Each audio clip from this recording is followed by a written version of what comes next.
Racks kitchen ਵਿੱਚ ਅੱਜ ਅਸੀਂ ਇਫਤਾਰੀ ਵਾਸਤੇ ਚਿਕਨ ਸਮੋਸਾ ਬਣਾ ਰਹੇ ਹਾਂ। Chinese chicken samosa. ਇਹਦੇ ਵਿੱਚ ਅਸੀਂ ਕੁਝ ਸਬਜ਼ੀਆਂ ਪਾਵਾਂਗੇ, ਚਿਕਨ ਪਾਵਾਂਗੇ ਅਤੇ ਸਮੋਸੇ ਨੂੰ ਤਿਆਰ ਕਰਾਂਗੇ। ਬਹੁਤ ਜਲਦੀ ਬਣ ਜਾਂਦਾ ਅਤੇ ਬੜਾ ਅੱਛਾ ਅਤੇ ਬੜੇ ਮਜ਼ੇਦਾਰ ਬਣਦਾ। ਸਮੋਸੇ ਦੀਆਂ ਪੱਟੀਆਂ ਅਸੀਂ ਬਾਜ਼ਾਰ ਵਿੱਚੋਂ ਲਿਆਂਦੀਆਂ। ਮਸਾਲਾ ਅਸੀਂ ਤਿਆਰ ਕਰ ਲਾਂਗੇ। ਸਭ ਤੋਂ ਪਹਿਲੇ ਅਸੀਂ ਮਸਾਲਾ ਬਣਾ ਲੈਂਦੇ ਹਾਂ। ਫਰਾਈ ਪੈਨ 'ਚ 2 ਚਮਚ ਘਿਓ ਦੇ ਪਾ ਲਓ ਅਤੇ ਨਾਲ ਅੱਧੀ ਚਮਚ ਸਾਬੁਤ ਜ਼ੀਰੇ ਦੀ ਪਾ ਕੇ ਅਤੇ ਉਹਨੂੰ ਥੋੜ੍ਹਾ ਜਿਹਾ ਰੋਸਟ ਕਰ ਲਓ।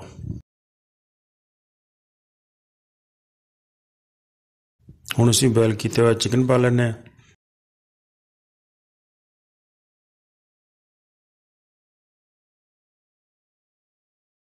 ਅਤੇ ਬਰੀਕ ਬਰੀਕ ਕੱਟੀ ਹੋਈ ਗਾਜਰਾਂ ਪਾ ਲਓ ਅਤੇ ਨਾਲ ਛੋਟੇ ਛੋਟੇ ਪੀਸ ਬਣਾ ਕੇ ਸ਼ਿਮਲਾ ਮਿਰਚ ਦੇ ਉਹ ਵੀ ਪਾ ਲਓ। ਹੁਣ ਅਸੀਂ ਥੋੜ੍ਹੀ ਜਿਹੀ ਬੰਦ ਗੋਭੀ ਸ਼ਾਮਿਲ ਕਰਦੇ ਹਾਂ। ਬੰਦ ਗੋਭੀ ਨੂੰ ਵੀ ਇਸ ਤਰ੍ਹਾਂ ਬਰੀਕ ਬਰੀਕ ਕੱਟ ਲੈਣਾ ਅਤੇ ਸਬਜ਼ੀ ਨੂੰ ਥੋੜ੍ਹਾ ਜਿਹਾ ਨਰਮ ਹੋ ਲੈਣ ਦਿਓ। ਉਸ ਤੋਂ ਬਾਅਦ ਅਸੀਂ ਇਹਦੇ 'ਚ 1 ਚਮਚ ਸਿਰਕੇ ਦਾ ਅਤੇ 1 ਚਮਚ ਸੋਇਆ ਸਾਸ ਦਾ ਪਾ ਲੈਂਦੇ ਹਾਂ ਅਤੇ ਨਾਲ ਹੀ 1 ਚਮਚ ਚਿੱਲੀ ਸਾਸ ਦਾ ਵੀ ਪਾ ਲਓ। ਥੋੜ੍ਹਾ ਜਿਹਾ ਮਸਾਲੇ ਨੂੰ ਹੋਰ ਪਕਾ ਲਓ।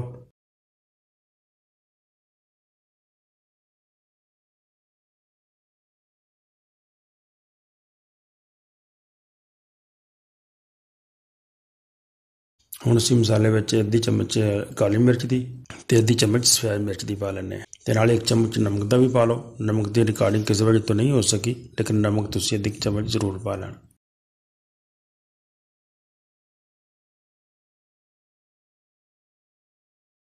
ਮਸਾਲੇ ਨੂੰ 2-3 ਮਿੰਟ ਇਸੇ ਤਰ੍ਹਾਂ ਹੀ ਪਕਾ ਲਓ ਅਤੇ ਮਸਾਲਾ ਸਾਡਾ ਸਮੋਸਿਆਂ 'ਚ ਫਿਲ ਕਰਨ ਵਾਸਤੇ ਤਿਆਰ ਹੋ ਗਿਆ। ਹੁਣ ਅਸੀਂ ਸਮੋਸਾ ਪੱਟੀਆਂ ਨੂੰ ਫੋਲਡ ਕਰਨਾ ਹੈ। ਇਸ ਤਰੀਕੇ ਨਾਲ ਅਹਿਤਿਆਤ ਨਾਲ ਤੁਸੀਂ ਇੱਕ ਪੱਟੀ ਚੱਕੀ ਜਾਓ ਅਤੇ ਉਹਨੂੰ ਇਸੇ ਤਰੀਕੇ ਨਾਲ ਫੋਲਡ ਕਰਨਾ। ਇੱਕ ਸਾਈਡ 'ਤੇ ਥੋੜ੍ਹਾ ਜਿਹਾ ਪਾਣੀ 'ਚ ਮੈਦਾ ਪਾ ਕੇ ਅਤੇ ਉਹਦਾ ਪੇਸਟ ਬਣਾ ਲੈਣਾ। ਮੈਦਾ ਲਗਾ ਕੇ ਤੁਸੀਂ ਇਹਨੂੰ ਜੋੜ ਲੈਣਾ। ਇਸ ਤਰ੍ਹਾਂ ਸਮੋਸਾ ਤਿਆਰ ਹੋ ਗਿਆ ਅਤੇ ਇਹਦੇ 'ਚ ਤੁਸੀਂ ਮਸਾਲਾ ਫਿਲ ਕਰ ਲਓ। ਮਸਾਲਾ ਬਹੁਤ ਜ਼ਿਆਦਾ ਨਹੀਂ ਪਾਉਣਾ।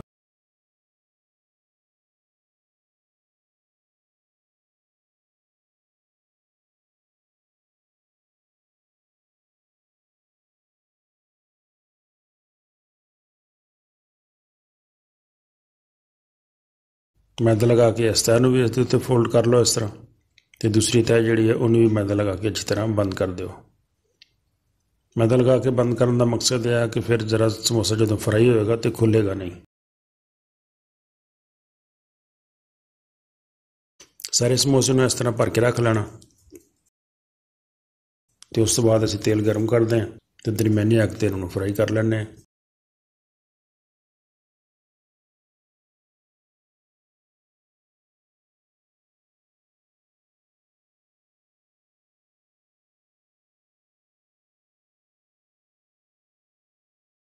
ਇੱਕ ਦੋ ਦਫਾ ਸਮੋਸੇ ਨੂੰ ਹਿਲਾ ਦਿਓ।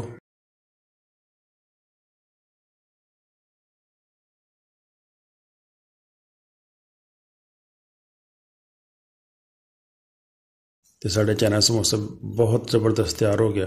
ਬੜਾ ਖਸਤਾ ਬਣਿਆ ਅਤੇ ਬਹੁਤ ਹੀ ਟੇਸਟੀ ਬਣਿਆ। ਅਤੇ ਤੁਸੀਂ ਵੀ ਇਫਤਾਰੀ ਵੇਲੇ ਇਹਨੂੰ ਜ਼ਰੂਰ ਬਣਾਉਣਾ। ਮੇਰੀ ਵੀਡੀਓ ਅੱਛੀ ਲੱਗੀ ਹੋਵੇ ਤਾਂ ਦੋਸਤਾਂ ਨਾਲ ਜ਼ਰੂਰ ਸ਼ੇਅਰ ਕਰਿਓ ਅਤੇ ਨਾਲੇ ਕਮੈਂਟਸ ਵਿੱਚ ਆਪਣੇ ਖਿਆਲਾਂ ਦਾ ਇਜ਼ਹਾਰ ਵੀ ਕਰਿਓ।